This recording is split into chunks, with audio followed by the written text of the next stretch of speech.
If you've got a business idea that you want to get started but you don't know how, then just follow this simple checklist and you'll have people queuing up to pay you in no time. Plus, most of the tips I give you in this video are free, so you don't need a huge amount of investment to get your business started. So first of all, you're going to need an email address and a website if you don't want to look like this is your first day and your first ever business. So go over to 10Web, which is an AI tool that will help create your website for you. And I literally created this one earlier today to see how it works. And to be fair, it did a really good job and literally only took a few minutes.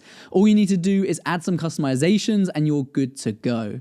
Then go over to GoDaddy to get your domain name, and this can be whatever your business is called. For example, your businessisawesome.co.uk or your business name followed by typically the country you're in. Purchase that and then set up your email address, and instantly you've gone from looking like a rookie that people just won't take seriously to a legit business with a website and proper email address. Next up, you need some customers and you're going to want to shout about your business.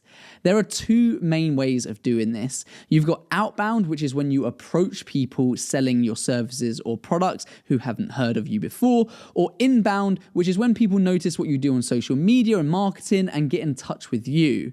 So for my business to business people out there, those of you who are selling to other businesses, get yourself over to founderpow.ai and go to option 3. This is going to generate your ideal customer persona, which will help you gain a better understanding of what things your ideal customer loves and what they're currently having problems with at the moment.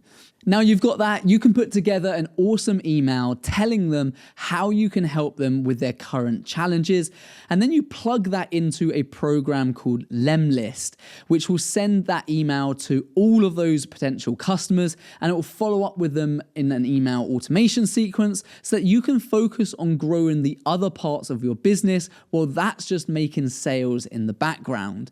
Now, if you're wondering about how to obtain the email addresses or contact details of your ideal customers, then you need to visit leadinforce.com.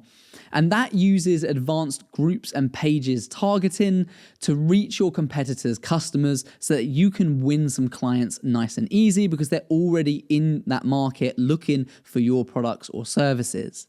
Now, for those of you who are starting a business that deals with normal customers or the general public, basically not dealing with other businesses, then you're going to want to set up a profile on the best platform that your ideal customer is on.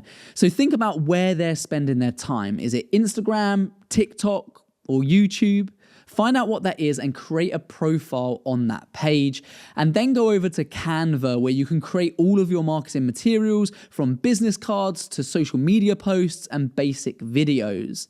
Now, if you're stuck for ideas, then head back over to founderpow.ai and go to option 1, which will help generate some ideas in a marketing strategy that you can follow along.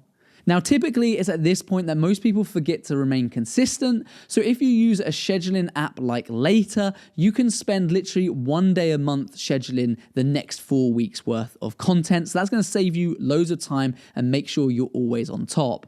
So now you've got people ready to buy from you, but you don't know how to take payments. I use Xero for my invoicing. It's an amazing platform that helps keep all of your receipts in one place, all of your business finances, and gives you reports so you know exactly how well your new business is doing. And maybe consider using something like SumUp or Go Cardless to take payments from customers. Now, there are some legalities about running a business, and that changes depending on where you are in the world. So I always suggest speaking to an accountant that will help give you some advice on this journey. And most of them will give you free advice if you're just starting out. Now, a good accountant will always save you much more money than they charge. So in my opinion, it's 100% worth the investment. Generating a consistent income is going to be one of the hardest challenges that you face in your business. So if you want to know how we solve that problem, then I'll leave a link to our workshop in the description below. And if you want to know how brands are generating millions in revenue using video marketing strategies, then take a look at this video right here.